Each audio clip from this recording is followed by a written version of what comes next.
On n'en est même plus à se dire est-ce que c'est du vrai, est-ce que c'est du faux. On en est à se dire est-ce qu'on a encore même la possibilité d'avoir une mémoire de l'événement pour le parler et le narrer.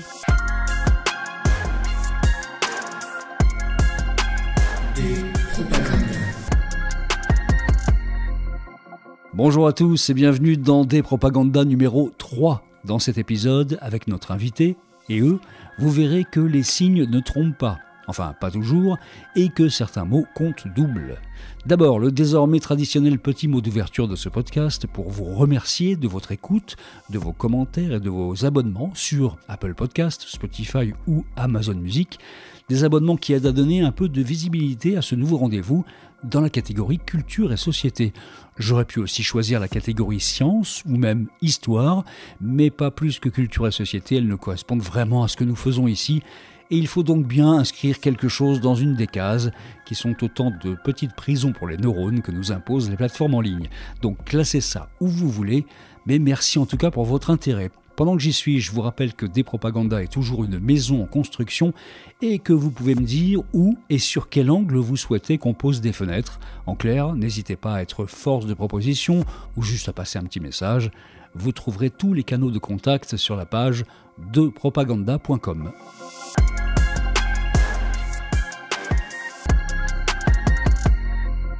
Et j'accueille l'invité de ce 3e épisode de Despropaganda, Élodie Melzarek. Bonjour Élodie. Bonjour Bertrand. Content de vous retrouver dans un podcast, j'ai envie de dire, parce qu'on a déjà eu l'occasion de faire un podcast ensemble pour le précédent, c'est-à-dire les éclaireurs du numérique, c'était il y a 2 ans, quelque chose comme ça, pour parler d'Anti-Bullshit à l'époque, qui était votre livre sorti en 2021, alors 2 ou 3 ans même qu'on a fait ce podcast, sous-titré Post-vérité, nudge, storytelling, quand les mots n'ont plus de sens. Ça, c'était donc en 2021. Vous aviez sorti également La stratégie du caméléon en 2019, un petit peu avant, qui est sorti en poche ensuite. Et puis, plus récemment, là en 2023, Ce que les mots et les gestes disent des autres, et surtout des cons. Ça, c'est entre parenthèses, et on va expliquer ce pourquoi et surtout des cons. Après qu'on ait dit pourquoi vous êtes avec nous, d'abord, vous êtes une sémiolinguiste, ce qui demande évidemment un tout petit peu d'explication. Vous êtes une détective de la langue, d'une certaine façon. Oui, c'est tout à fait ça. J'aime beaucoup cette métaphore parce que c'est vrai que finalement la sémiologie, elle est assez peu connue du grand public. Sans doute Umberto Eco est une figure qui, elle, a marqué les gens parce que justement, il a écrit de nombreux ouvrages grand public. Il y a eu des adaptations au cinéma aussi de certaines de ses œuvres, dont Au nom de la rose. Et ce qui était passionnant dans ses écrits, c'est justement cette approche très policière et de pouvoir analyser les signes comme des indices et de pouvoir à chaque fois reconstruire des horizons de sens. Et donc j'aime beaucoup cette métaphore. Détective du langage, c'est quelque chose qui décrit assez justement la posture du sémiologue. Parce qu'il y a la sémiologie, il y a la linguistique, lequel est dans l'autre en fait ?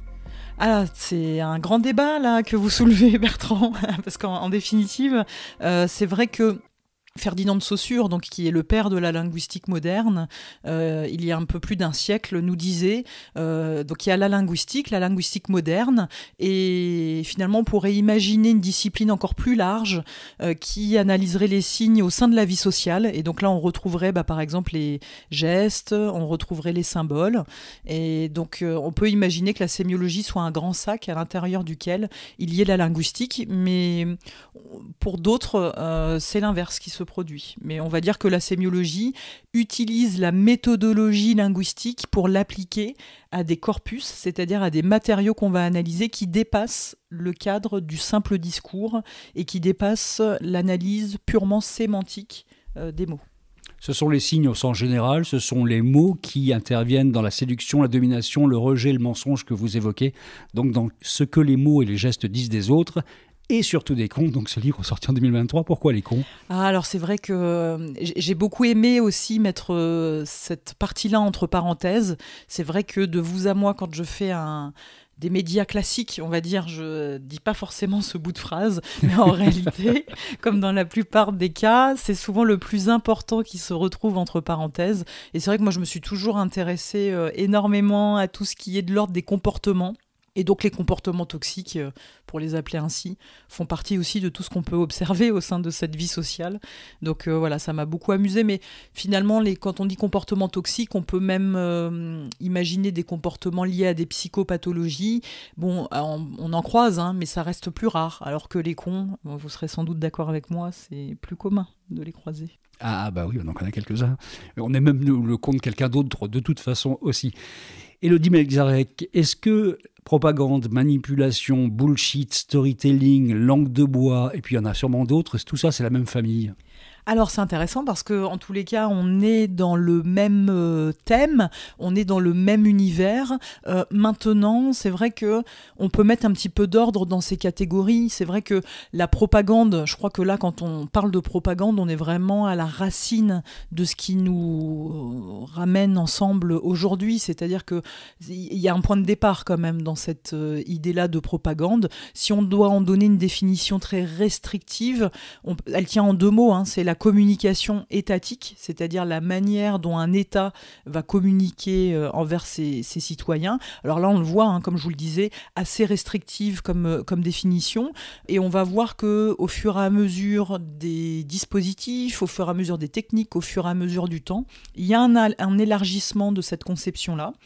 C'est-à-dire que, par exemple, si on reprend une frise un petit peu chronologiquement, on se rend compte que le fait d'utiliser les mots pour pouvoir influencer ou pour pouvoir convaincre, c'est quelque chose qui est propre à nos régimes démocratiques, puisque par définition, comme on ne peut pas contraindre les corps ni les esprits, on va utiliser les mots. Donc voilà, dès l'époque, si vous voulez, socratique, on critiquait les sophistes, qui sont ceux qui avaient une certaine aisance à pouvoir manipuler les mots.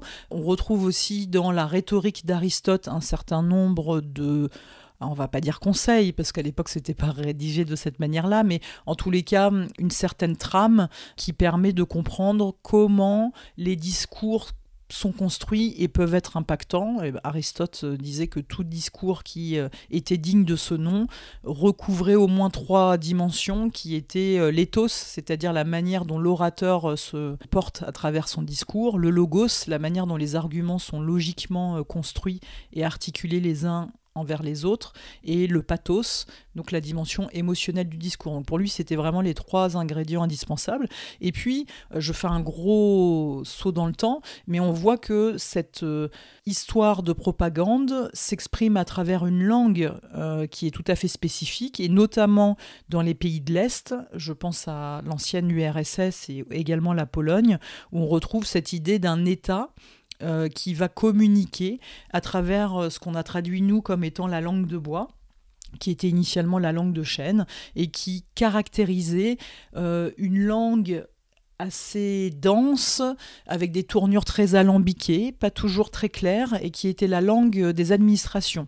Et donc ça, c'était aussi une manière de créer un rapport particulier entre citoyenneté et gouvernance. Et puis, on voit bien quand même qu'il y a eu une rupture, c'est-à-dire qu'à partir... Et puis, alors, évidemment, il y a eu toute la période nazie, on en avait parlé, parce qu'il faut dire quand même à vos auditeurs que nous avons déjà fait ce podcast, mais qu'on a... Voilà, j'ai mal enregistré. Donc, en tout fait, ce qu'on se dit là, on se l'est déjà dit, mais différemment peut-être, parce que voilà, c'est ça. Pas enregistré, puis peut-être différemment, parce que j'ai du mal à faire 2 fois la même chose. Mais c'est vrai qu'on avait abordé cette question de la propagande nazie. Non, on va y revenir, parce que j'ai une question plus large sur un siècle. Ouais. Voilà. Et donc, et on voit parallèlement l'émergence d'autres choses, donc qui a plutôt lieu aux États-Unis, qui est l'impact et l'influence des lobbies et le développement de ce qu'on appelle les relations publiques, c'est-à-dire la manière de pouvoir défendre des activités industrielles auprès d'instances notamment politiques. Et donc là, on voit bien comment on va faire appel à des techniques qui sont à la fois des techniques liées à la réclame, à la publicité, au marketing. Et à cette époque-là, c'est aussi l'émergence de tout ce qu'on appelle la psychologie sociale. Donc comment est-ce qu'on arrive à influencer le comportement des gens? Et finalement, on en a aujourd'hui l'héritier. Nous, c'est ce qu'on appelle le nudge, donc littéralement le coup de pouce. C'est comment on arrive à faire modifier nos comportements, comment on utilise notre connaissance actuelle du cerveau et nos fonctionnements cognitifs, comment on utilise les neurosciences pour nous influencer et nous persuader. On a eu des exemples pendant le Covid, notamment avec les ministres qu'on voyait manches relevées et qui se faisaient vacciner. Donc là, on voit bien qu'on joue sur des ressorts qui sont des ressorts grégaires et de la comparaison sociale.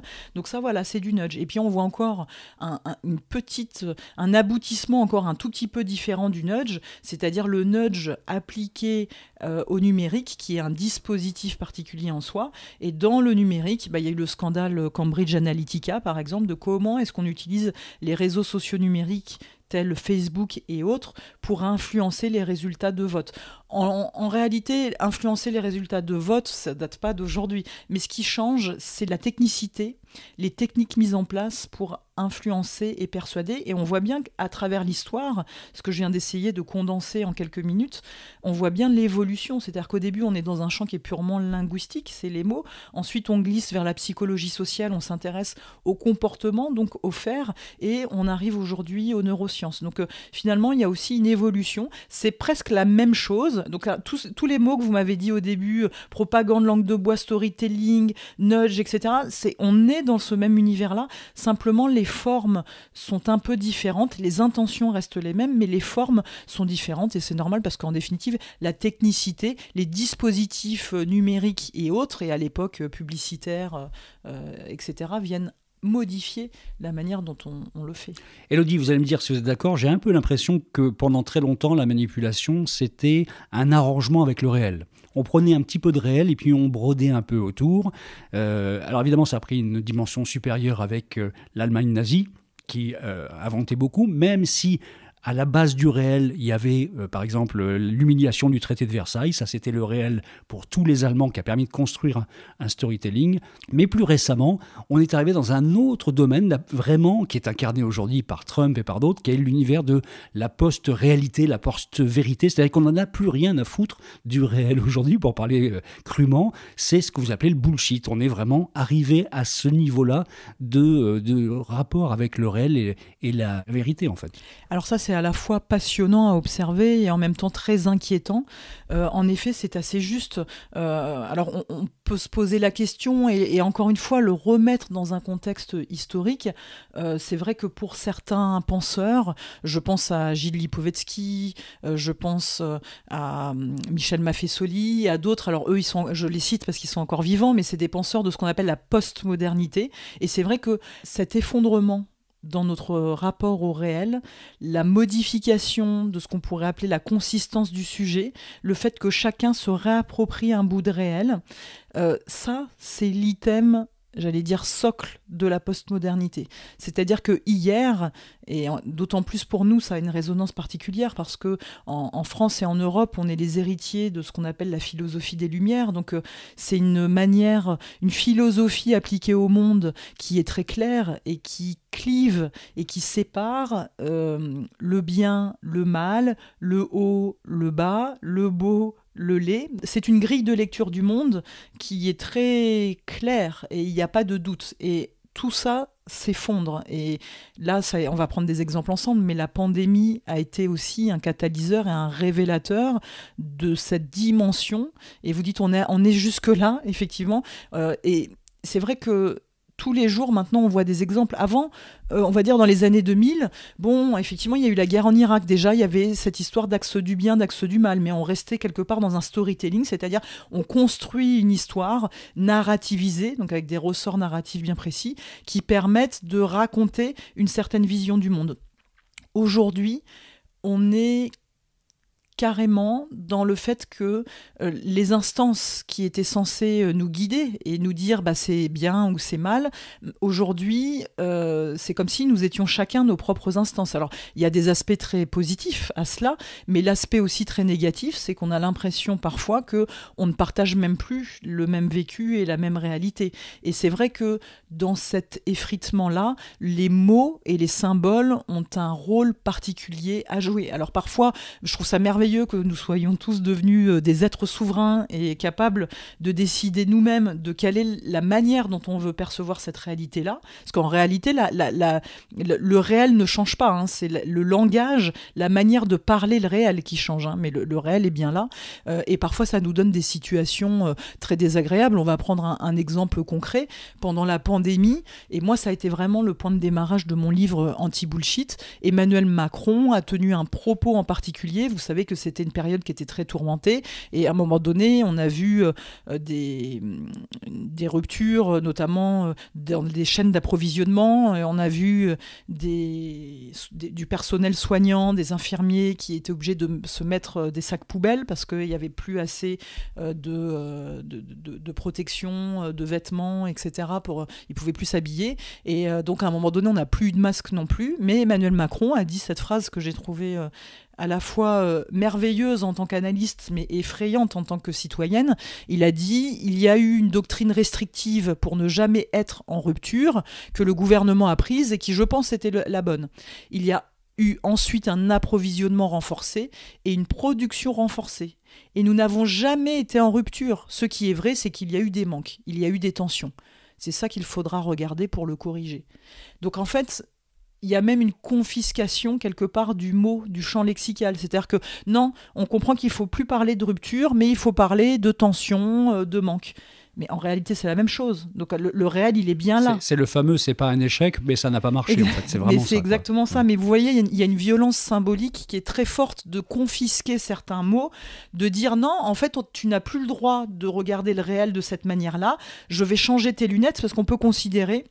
On a utilisé la métaphore du détective pour commencer cette émission, mais une autre métaphore pour parler du langage, c'est d'accentuer ce rôle de médiateur, de médiation. Le langage, les mots, c'est ce qui nous permet de faire le lien avec le réel. Donc c'est une sorte de paire de lunettes qu'on se met sur les yeux, c'est ça le langage. Mais ça ne veut pas dire que le réel n'est pas là devant nous. Mais c'est vrai que selon les lunettes qu'on se met, eh bien on voit le réel un petit peu différemment. Mais le réel est toujours là, il existe et il s'impose à nous. Et d'ailleurs, chacun de nous fait l'expérience dans son quotidien. On a beau se dire, se raconter des histoires dans notre espace mental intérieur, bon, parfois le réel s'impose. Lacan avait cette formule délicieuse, il disait le réel c'est quand ça cogne, c'est quand ça fait mal. Donc on en fait tous l'expérience douloureuse de cela.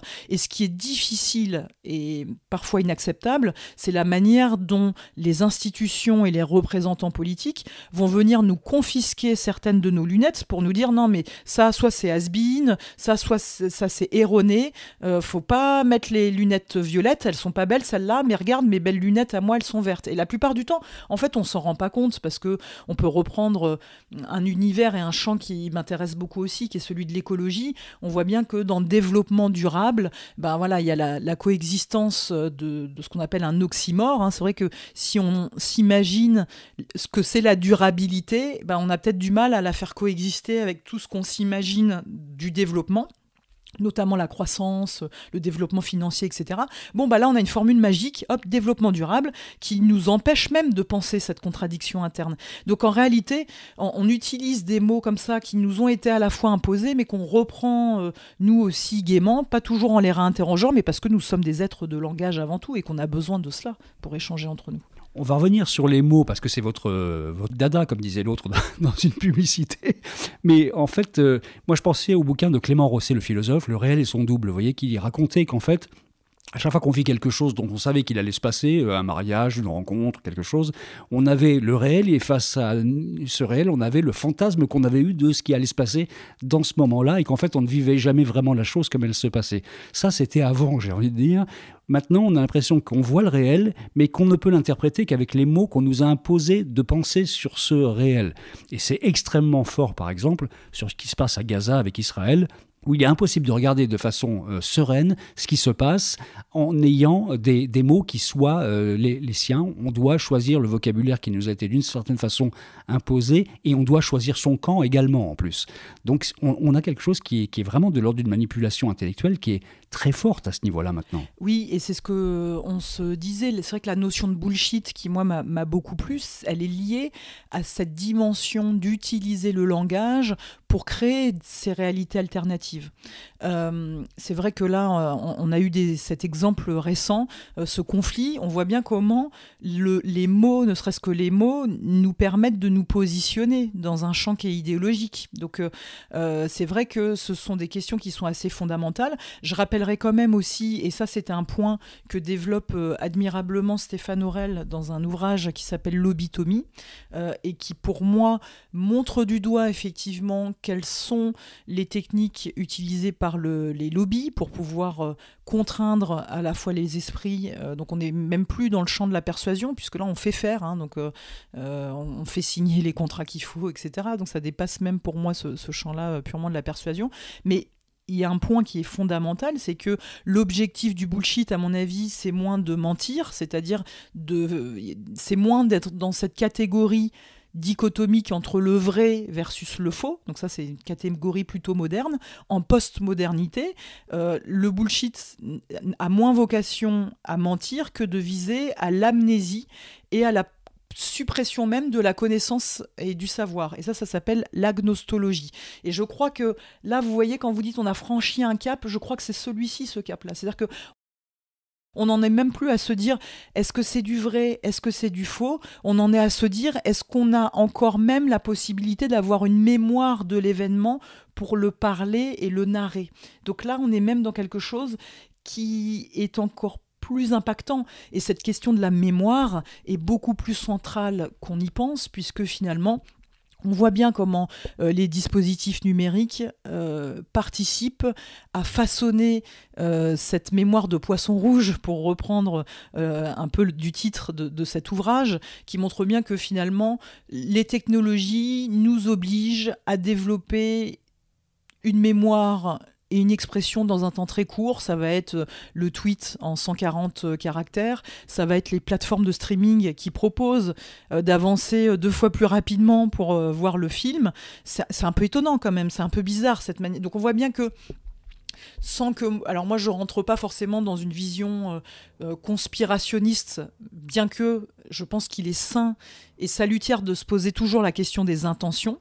Je note quand même que sans aller sur ce champ-là des intentions, il est tout de même notable que les dispositifs numériques tels qu'ils sont construits actuellement ne nous permettent pas d'élaborer des pensées tout à fait construites, logiques, argumentées. On est plutôt dans un champ qui est favorisé par le nudge, hein, donc c'est cet univers-là, c'est-à-dire ce positionnement grégaire, ce champ qui est un champ purement émotionnel, et surtout il faut que ce soit un temps très court, il faut être dans l'instantanéité, et la mémoire des discours est effacée. Et regardez les déclarations politiques, mais pour moi c'est vraiment la réalisation du bullshit, on l'observe là, c'est-à-dire que avant, le temps d'avant, quand il y avait encore du vrai et du faux, il y avait une certaine consistance du sujet. C'est-à-dire que si le matin, vous aviez dit blanc et que l'après-midi, vous disiez noir, bah, quand même, il y avait certains, peut-être journalistes, il y avait un rôle comme ça de certaines instances qui vous mettaient face à votre contradiction. Et c'était très difficile de sortir de cette contradiction-là. Aujourd'hui, mais un représentant politique, le matin, il peut dire une chose, il peut dire l'inverse complètement. L'après-midi, ça ne pose de problème à personne, parce que nous-mêmes, et moi j'observe beaucoup la manière dont je parle et dont parlent mes proches également, le en même temps qui a été instillé par Emmanuel Macron, qui peut être une arnaque sur certains points de vue, parce que quand on prend une décision, c'est rare de prendre 2 décisions en même temps, hein. C'est toujours l'une ou après l'autre, mais ça fonctionne pas bien. C'est quantique, ça, si on fait ça, c'est de la physique quantique, c'est à la fois 0 et 1. C'est ça, c'est la synchronicité, voilà, c'est exactement ça. Moi, il fait de la politique quantique. C'est de la Macron, politique quantique, exactement. Donc on voit bien que ça marche pas trop. Et pour autant, c'est vrai qu'il a su exprimer de manière symptomatique quelque chose qui a changé en nous. C'est-à-dire que la dernière fois, ne serait-ce qu'avec mon mari, on parlait de notre chat, et on disait « Ah bah Marcel, à la fois il a été gentil et pas gentil ». Voilà, c'est qu'en fait, en permanence maintenant, on arrive à penser les choses de manière contraire, mais en fait quand on dit il a été gentil et pas gentil, on se situe pas au même niveau, c'est-à-dire que d'un point de vue abstrait, c'est un chat qui est, qui est la plupart du temps très gentil et on l'adore pour ça, mais sur cette situation en particulier, il était un peu pénible, voilà, il a été capricieux. J'aime bien que vous parliez du chat, de votre chat, quand on parle de physique quantique, parce que la base de la physique quantique, c'est le chat de Schrödinger, qui est mort ou vivant, on ne sait pas trop exactement. Exactement. Il y a une chose sur laquelle je voudrais bien qu'on s'arrête 2 secondes, parce que tout le monde n'a pas cette notion-là. C'est quelque chose qui revient souvent en sémiologie, que vous connaissez par cœur, c'est le rapport entre les mots et la pensée. Il n'y a pas de pensée sans les mots, c'est-à-dire qu'on pense à partir des mots, et ensuite on exprime ces mots verbalement éventuellement, mais quand on pense, on utilise des mots, et derrière tous ces mots, il y a des mythes, on va le dire comme ça, puisque c'est l'idée même. Chaque mot charrie des mythes. Et là, ce qui se passe aujourd'hui, c'est qu'on essaie doucement, subrepticement, de nous faire glisser les mythes pour les remplacer par du prêt-à-penser, de l'imaginaire prêt-à-penser d'une certaine façon. Et on décharge les mots de leur valeur mythique. C'est un petit peu ça. C'est un peu complexe ce que je raconte, mais il faut que vous nous expliquiez ça, en fait. Oui, alors c'est vrai que le rapport entre pensée et langage et verbalisation n'est pas si simple, hein. C'est quand même un grand débat. Je ne suis même pas sûre qu'il soit clôturé à l'heure actuelle. Oui, c'est vrai aussi. Voilà, à l'heure où je parle, il y a encore des grandes oppositions entre certains philosophes du langage, entre des neuroscientifiques. Voilà, il y a des visions qui sont parfois, j'allais dire contradictoires, en tous les cas complémentaires, ça c'est certain, pour comprendre comment est-ce que ça fonctionne. Ceci dit, moi qui me positionne dans mon champ, qui est plutôt celui de la linguistique, je m'appuie plutôt sur des travaux qui mettent en exergue le rôle des mots et surtout le rôle des métaphores. Donc il y a même tout un courant de la linguistique, qu'on appelle la linguistique cognitiviste, qui s'intéresse à la manière dont les métaphores viennent imprégner notre rapport au monde. Souvenez-vous, je vous ai dit, le langage, c'est une médiation avec le réel. Donc en fait, jamais le réel n'est modifié. Il y a un réel, mais il se trouve qu'on n'a jamais accès totalement directement à ce réel-là. Et la seule manière dont on peut appréhender ce réel-là, c'est aussi à travers les mots, c'est à travers le langage. Bien sûr, il y a nos sens. Et ne serait-ce que nos sens, c'est déjà un premier filtre, parce que la mouche qui voit le petit arbuste qui est devant moi ne va pas avoir la même vision de cet arbuste-là que moi. Donc il y a déjà les sens qui effectuent un premier filtrage. Et puis, évidemment, les mots. Donc, il faut imaginer quand même que notre rapport au réel n'est jamais direct, hein. Il y a plein de filtres comme ça et ils peuvent être assez nombreux. Il y a aussi tout ce qu'on appelle les biais cognitifs. Donc, il y a toute une série comme ça de... On pourrait imaginer un pain de mie. Voilà, il y a une espèce de pain de mie entre nous et le réel. Et le langage, c'est quand même une tranche assez épaisse. Et c'est vrai que pour les tenants de cette linguistique cognitiviste, eh bien, la métaphore, l'analogie, joue un rôle primordial. Elle vient instiller un rapport au réel assez différent. Donc vous avez compris, le réel, on ne sait pas trop ce que c'est parce qu'on n'en a jamais un accès direct. En tous les cas, les tranches de pain de mie font qu'on va le percevoir d'une certaine façon.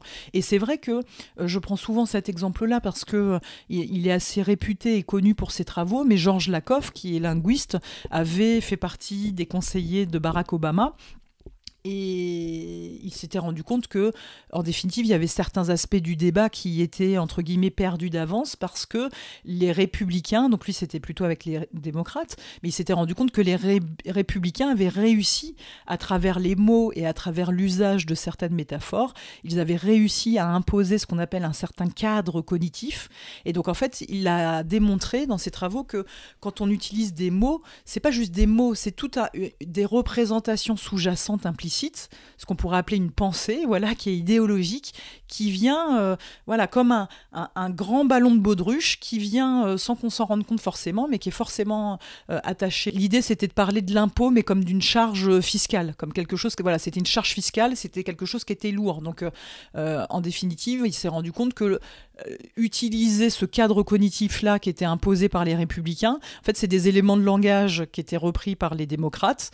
Donc, ils parlaient d'allègement fiscal. Ah oui, donc ça sous-entend que la fiscalité est quelque chose de lourd, et donc c'est tout le cadre cognitif qui va avec. On a pris l'exemple du développement durable, mais c'est la même chose, c'est-à-dire qu'à partir du moment où finalement vous avez des entreprises et des citoyens qui réutilisent ces termes-là sans même pouvoir les réinterroger, quelque part, il y a quelque chose qui est un peu perdu d'avance. Donc c'est ça qui est intéressant, c'est comment la métaphore vient aussi modifier nos propres pensées et nos propres visions du monde. Donc vous voyez, je vous parlais du pain de mie, c'est-à-dire nous, quand on reçoit le réel, mais ça marche aussi dans l'autre sens, c'est-à-dire que la tranche de pain de mie, vous la mangez et donc à un moment donné, elle vient, vous l'absorbez aussi également. Donc à un moment donné, c'est un petit peu du réel que vous absorbez, mais une certaine forme du réel.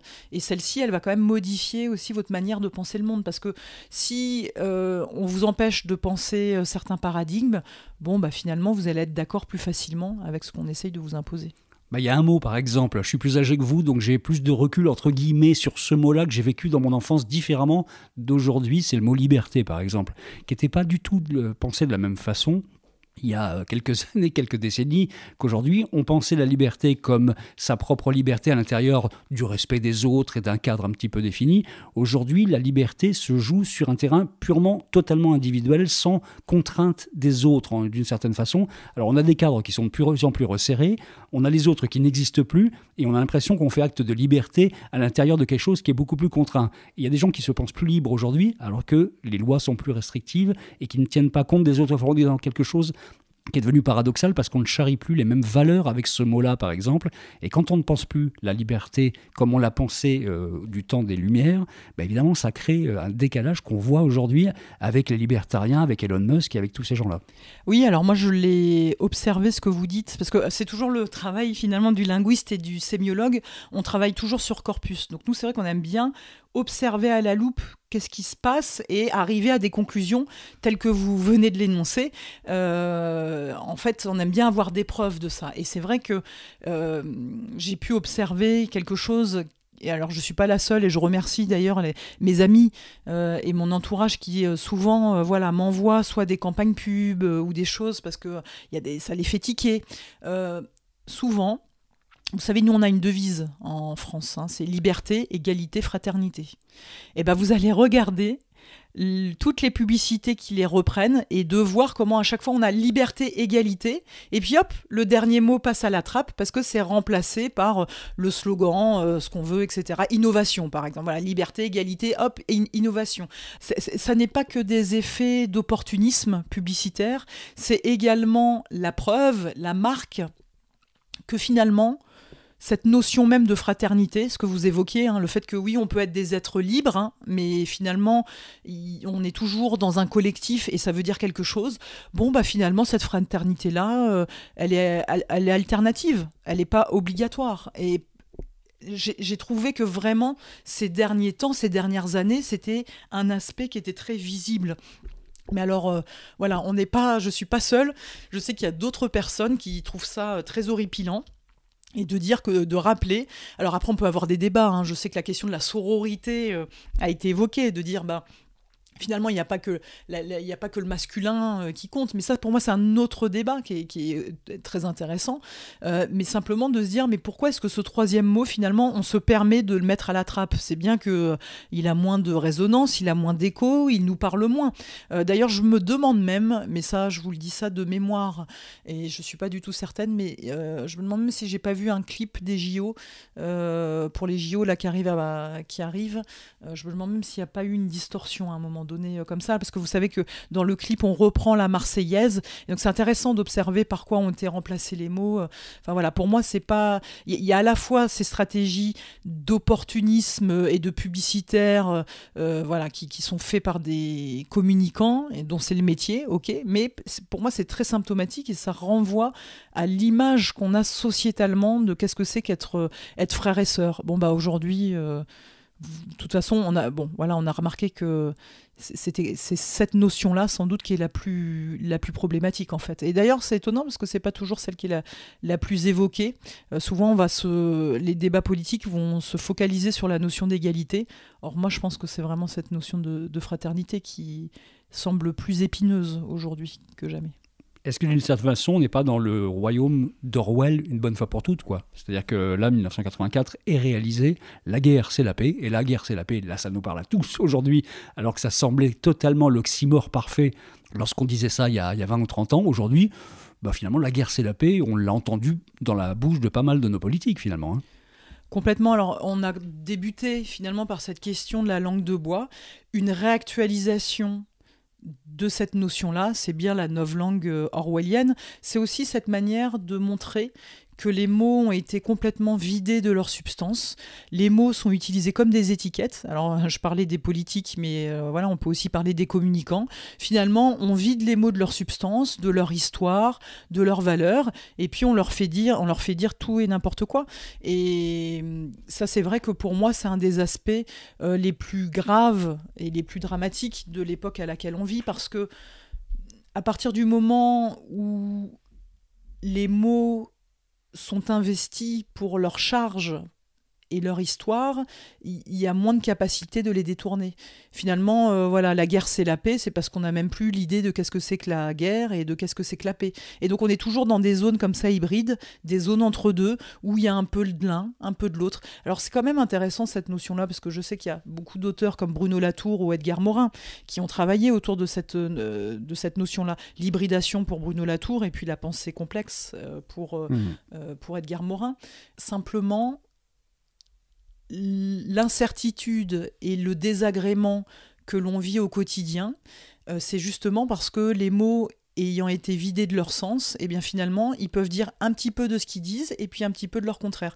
Il y a Roland Barthes, qui est un sémiologue, alors peut-être un petit peu moins connu du grand public, mais qui pour nous, quand vous faites des études en linguistique et en sémiologie, c'est vraiment... Oui, il y a Saussure et Barthes. Voilà. Quoi, ouais. Et exactement, c'est tout à fait ça, c'est Saussure et Barthes. Et donc Roland Barthes avait écrit ses mythologies, où il analysait les phénomènes de son époque, donc ça allait du steak frites au catch, en passant par le paquet de lessive et la couverture de Paris Match, pour montrer comment il y avait une idéologie, comment en fait les signes, donc là on est même au-delà des mots du discours, c'est comment les signes dans des dispositifs de communication sont finalement vidés de leur substance, vidés de leur contenu, mais non pas pour être jetés à la poubelle, pour être réappropriés, parce que justement ce qu'il appelle le mythe, et c'était l'idéologie petite bourgeoise, et de dire finalement on est dans un système de normes et de valeurs, et en cela Michel Foucault est l'héritier de Roland Barthes, puisque il a bien montré comment les dispositifs étaient des injonctions à penser d'une certaine manière, à se comporter d'une certaine façon,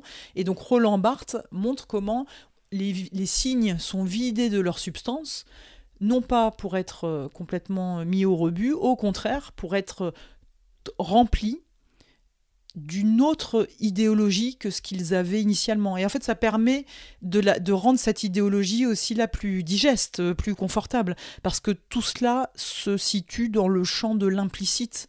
Ça n'est pas visible, ça n'est pas su, ça n'est pas formulé. Donc c'est ça qui est magique, d'ailleurs, quand on fait de l'analyse de discours, c'est qu'on ne se limite pas à ce qui est formulé, verbalisé, visible, explicite. Vraiment, on va regarder entre les lignes. Et donc ce travail-là de Roland Barthes sur les mythologies, qui est un travail de déconstruction, est assez formidable et passionnant, mais effrayant, parce qu'on vit vraiment dans le mythe. Alors non pas le mythe qu'on pourrait dire salvateur, nourricier, qui sont les mythes, les archétypes, je pense aux travaux de Carl Jung, dont moi je me sers aussi beaucoup dans mes analyses, parce qu'une fois qu'on a déconstruit, c'est important, mais il y a quand même un deuxième geste qui est sans doute celui de la reconstruction.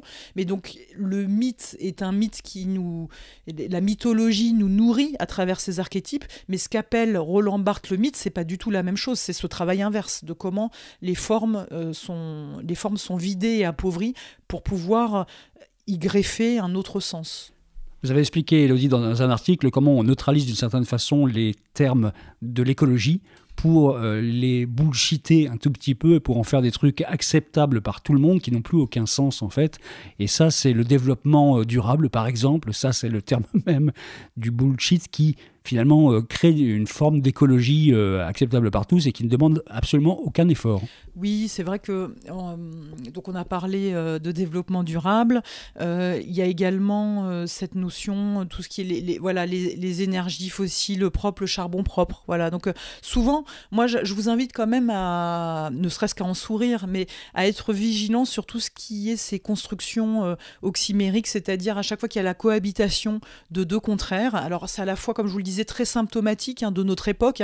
Emmanuel Macron, quand il parle de son en même temps, il incarne cette tendance qui est vraiment actuelle. Et maintenant, on voit des oxymores partout. Le plan de sauvegarde de l'emploi qui remplace le licenciement économique, par exemple. Voilà, ça c'est l'ère du temps vraiment du langage. Tout à fait, il y a des glissements sémantiques partout et c'est important aussi de les garder en tête. Je me souviens de cette anecdote dont parle David Colomb dans Les Maîtres de la manipulation, si je ne me trompe pas, où il nous dit que Bernays, pendant la guerre, finalement il s'est rendu compte que en rebaptisant poste d'évacuation, les hôpitaux, et finalement ça marchait mieux que d'appeler ça juste des hôpitaux. Donc en fait, poste d'évacuation, ça passait mieux dans l'opinion publique. Donc on est plus prêt à comprendre que poste d'évacuation, c'est quelque chose qui est positif et qu'il y a quelque chose qui est en train de se faire, on participe à un effort, que hôpitaux, finalement, c'est vrai que c'est plutôt morbide. Donc rien que de... Voilà, c'est des glissements sémantiques aussi. On remet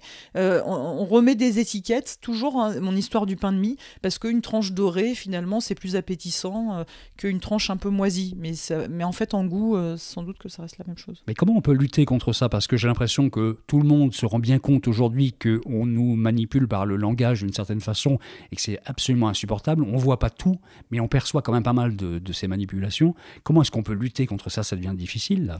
C'est une vaste question. Alors moi, je pense que c'est un vrai programme, en réalité. Il y aurait plein de choses à mettre en place. Les cours d'autodéfense intellectuelle, ça, c'est quelque chose qu'il faudrait quand même généraliser. On en avait parlé la dernière fois. C'est, comment il s'appelle, qui travaille justement sur... Franck Lepage, voilà, qui est cet humoriste qui met en scène dans son spectacle Les Incultures, qui se trouve d'ailleurs sur YouTube. Je vous invite à regarder parce que c'est vraiment très drôle.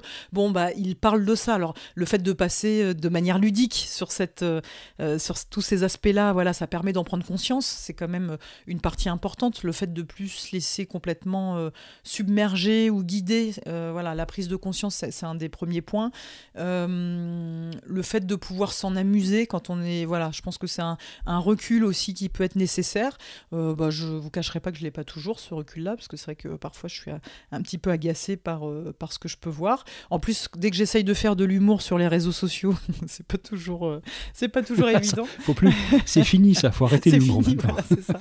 Donc voilà, c'est vrai que... Faut être premier degré, c'est terminé. Mais c'est vrai que on aurait pu imaginer, c'était cette fameuse citation de Chomsky, mais on aurait pu imaginer que dans une démocratie, il y ait des cours d'autodéfense intellectuelle qui soient présents dès le collège, dès le lycée. C'est pour ça que parfois, je me pose la question des intentions quand même. Je me dis, mais est-ce qu'il n'y a pas un intérêt finalement à nous bullshiter toute la journée, à nous remplir les oreilles de caca, puisque effectivement le bullshit, c'est la merde de taureau, donc est-ce qu'il n'y a pas un intérêt à ça ? Parce que quand je vois, alors on va toujours me dire oui mais il y a un intérêt, c'est un intérêt financier quand on voit que il y a des super documentaires, reportages, etc.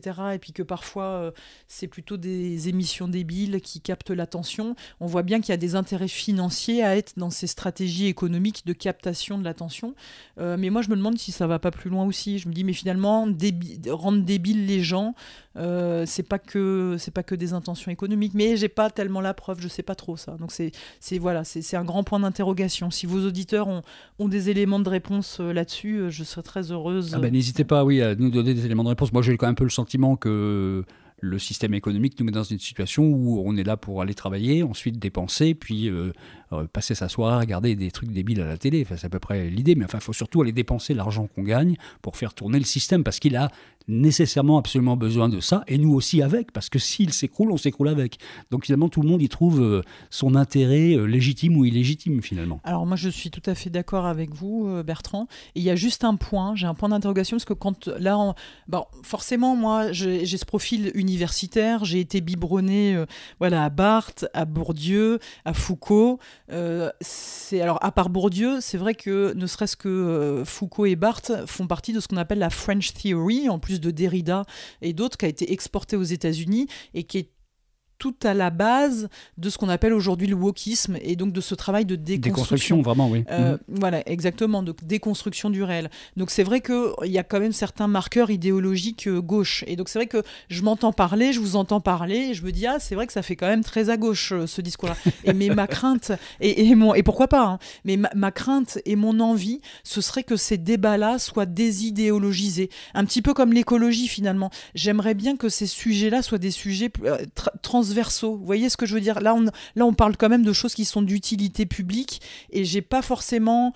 je pense que c'est un piège, en fait, de tomber dans des discours qui, de suite, vont nous mettre dans des catégories politiques. Je pense que l'écologie... Je suis pas sûr, parce que je crois que le discours que je viens de tenir, on peut l'entendre sur BFM, par exemple, de la part d'économistes très marqués à droite aussi, qui se rendent bien compte que le système économique aujourd'hui n'a pour valeur que de se maintenir lui-même en vie, et qu'on est d'une certaine façon un peu piégé par ce système-là. Je crois que c'est pas une notion de gauche, c'est une notion assez généralement répartie. Alors, il se trouve que mon mari est économiste et plutôt LR, et je ne l'ai jamais entendu tenir ce discours-là. Mais j'aimerais bien, mais je vais lui demander après. Peut-être que... Mais c'était justement un grand débat qu'on avait. Je lui dis, mais tu vois bien que ça ne peut pas continuer, ça n'est pas viable. Et lui, il y a une partie de lui qui est d'accord là-dessus, mais il y a une autre partie pour qui... Voilà, c'est toujours je pense qu'il est dans cette dimension plus étymologique de l'économie, de l'oikos. Il y a quelque chose qu'il faut relier au foyer, qui n'est pas le cas aujourd'hui. Mais je suis pas certaine, ça. C'est un point d'interrogation. Mais ça serait l'occasion d'un autre débat de ça. Mais parce que Mais il faut le faire venir la prochaine fois, comme ça on aura une discussion intéressante. Mais la question, c'est est-ce que cette question de la manipulation, de la propagande et ces questions qu'on pose sont des questions qui sont posées dans tous les cercles de politique ou de pouvoir? C'est pas sûr du tout, parce qu'il y a une notion assez générale dans pas mal d'endroits de la politique et chez pas mal de gens, que finalement les gens qui sont là au pouvoir sont là pour le bien collectif, et que tout ça c'est des histoires pour s'énerver entre gauchistes. Et donc finalement cette réflexion-là, d'une certaine façon, appartient à un certain courant de pensée que je qualifierais plutôt d'humaniste que de gauchiste d'ailleurs pour le coup. C'est intéressant, très bien. C'est dommage, on n'a pas notre liste européenne, là, Bertrand. Il est trop tard, hein, parce que je pense qu'il y avait quelque chose, là. Les humanistes, ça aurait pu être bien. Les humanistes associés, oui. Associés, ça fait de suite un peu. Non, je blague. C'était pour rebondir sur les artistes associés, en fait, qui étaient un truc de Hollywood à l'époque, qui voulaient lutter contre les grands studios. Je sais qu'il y a les économistes atterrés aussi. Alors peut-être ça serait les humanistes atterrés. Aussi, ça, on aurait pu qui faire sont ça, très à gauche aussi, là, pour le coup. Oui, c'est vrai. Voilà. Votre mari ne doit pas être dans cette branche-là. Non. Effectivement. Petite dernière question, Élodie. Comment ça se fait qu'aucun d'entre vous un petit peu, vos collègues moins, se retrouvent régulièrement sur des plateaux pendant des élections comme celle-là, par exemple, pour venir décrypter un petit peu ce qui se raconte et quels sont les symboles, les signes qui sont maniés, les mythes qui sont brassés, et raconter un petit peu ça, décrypter pour Monsieur Tout-le-Monde. Alors moi j'essaye effectivement de rester présente. Je vous avoue que c'est toujours des vastes discussions, parce qu'à un moment donné, moi j'ai une chronique régulière sur LCI, et malgré tout c'était un moment qui n'était pas toujours évident pour moi, parce que je me sentais très en décalage avec ce qui se disait sur le plateau, et c'était notamment au moment de la crise des Gilets jaunes, donc c'était pas toujours très confortable malgré tout. Donc j'ai lâché un peu vite l'affaire, je vais vous raconter de suite dans quelles circonstances, mais j'ai lâché un peu ma place, et finalement je me dis non, faut qu'il y ait des gens qui soient effectivement dans cette autodéfense intellectuelle-là, et qui puissent aller sur les plateaux télé. Moi j'aimerais, et ne serait-ce que sur CNews aussi, pouvoir avoir ce rôle-là. Mon expérience à LCI, elle a été assez courte, ça n'a duré que quelques semaines, mais c'est vrai qu'à un moment donné, qu'est-ce qu'il disait ? Il disait beaucoup, oui, finalement, en gros, ce sont des gens qui gagnent que 1000 et quelques euros par mois, qui n'ont pas fait beaucoup d'études. C'était des gros beaufs, en fait. Vous voyez, les gilets jaunes, donc ils commençaient déjà à être dépeints comme ça dès le début, des pauvres gens, mais pauvres dans tous les aspects, dans tous les connotés possibles. Et moi, ça m'avait quand même un peu agacée, parce que j'avais d'autres données par ailleurs qui me disaient qu'il n'y avait pas que ça, et qu'on ne pouvait pas réduire. Loin de là, quand on regarde les chiffres. Ouais. Exactement. Et donc c'était très réducteur. Et donc moi, à un moment donné, en plateau, je ne sais même pas si cette séquence est retrouvable ou non, mais je pose cette question, je dis, mais combien autour de ce plateau-là ont mis plus de 15 minutes à venir à pied ici ? Et ici, c'est Tour TF1, c'est Boulogne-Billancourt. Donc c'est un certain standing, au niveau des quartiers de Paris. C'est des quartiers assez chers, quoi. Et là, gros silence. Et en fait, dès que je suis sortie du plateau, ça n'a pas manqué. On m'a dit non, Élodie, ça va être compliqué, t'es trop à gauche pour nous. Alors ça m'a fait rire parce que je vote pas, enfin j'ai voté une fois dans ma vie, mais avant j'étais abstentionniste et à ce moment-là j'avais pas encore voté et du coup ça m'a fait rire. J'ai dit mais ça veut dire quoi, enfin j'ai pas trop compris. Donc c'est un exercice qui est quand même délicat. Je vous invite à lire, c'était merveilleux. Souvenez-vous, Bourdieu, il avait été invité à l'émission Arrêt sur image de Daniel Schneiderman.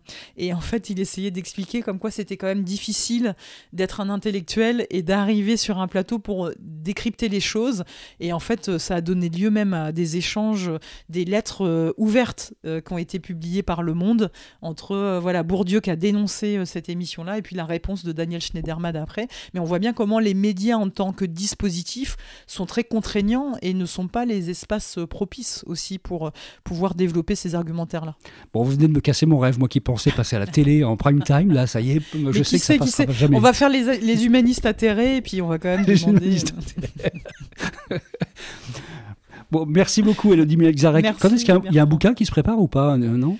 Ah, alors c'est génial que vous posiez cette question-là. J'aimerais bien, mais je sais pas, quand j'en ai parlé à mon éditrice, elle m'a dit « Oh, on va pas beaucoup en vendre, mais on va bien s'amuser. » Alors peut-être je vais le faire en auto-édition, je sais pas. Mais la question de comment réussir à créer du collectif malgré les saboteurs, ça c'est ma question actuelle, ma question de fond. Sachant qu'aujourd'hui, quand on vend 2000 exemplaires d'un bouquin, comme un roman par exemple, on est ultra heureux. C'est déjà un succès d'édition. C'est déjà beaucoup. Bah, heureusement, moi j'ai vendu plus quand même. Mais Bon, c'est pour quand ce livre ? C'est qu'un projet pour l'instant, mais j'espère. On aura l'occasion d'en reparler. Merci beaucoup, Élodie Melczarek, d'être venue dans ce podcast. C'était un vrai plaisir une fois de plus. Merci, Bertrand.